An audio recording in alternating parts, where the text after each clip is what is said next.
In this week's Living Lei Chic, the city girls have headed to the country, to the farms, because it's all about chocolate for Valentine's Day coming up. That's right. We found some of the world's most unique tasting chocolates grown right here in Hawaii.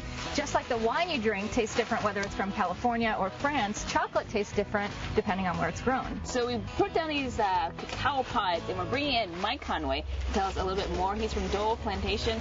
Tell us a little bit more about what we're looking at here, Mike. Well, you're looking at something that's very, very unique to the state of Hawaii. These are cacao pods that were obtained from trees that were planted about 12 years ago in sort of a big experiment. We found that they make absolutely fantastic chocolate. Why are they different from anywhere else in the world? What about Hawaii cacao?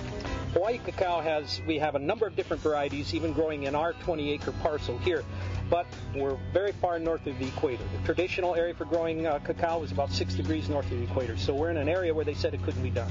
Hawaii's special in so many ways. Allison feels this and see what it feels like. So slimy. You don't expect that. All right, well, from the pod, and now we're going to go see the fermentation process. From the fields, the cacao pods come here where they ferment. So the insides of these cacao pods actually go into old wine barrels. They're made out of oak. And they have a lot of fruit flies out here, but it's all part of the natural fermenting process. What do we have in this barrel right here? In this structure here, we actually have beans that we started fermenting about 4 days ago.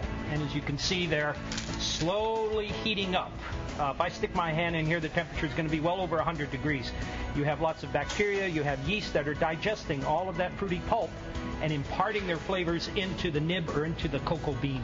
And what's amazing about this is they don't use any heat and they don't use any chemicals. It all just happens naturally. Next up are the drying racks.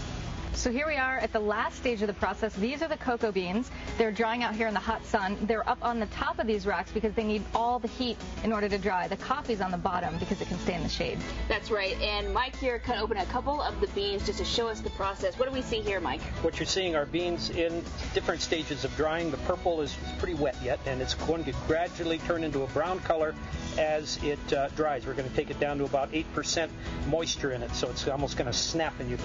The brownish in here is the true cocoa nib. This is where chocolate manufacture begins. All right, this is sent to the mainland and then turned into chocolate, and it comes in these little boxes, 70% chocolate, so very, very rich stuff. We're going to have Allison taste it. I'm going to take a bite.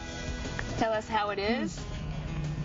It's really rich. It's like a really deep chocolatey flavor. And this is the healthy kind of chocolate, if you believe it. It's 70% cacao, so less sugar, more chocolate, which is actually kind of good for you. All right, well, you heard it here. If Allison says it's healthy, then it must be. So we're going to be right back. You're watching Sunrise on KGMB9.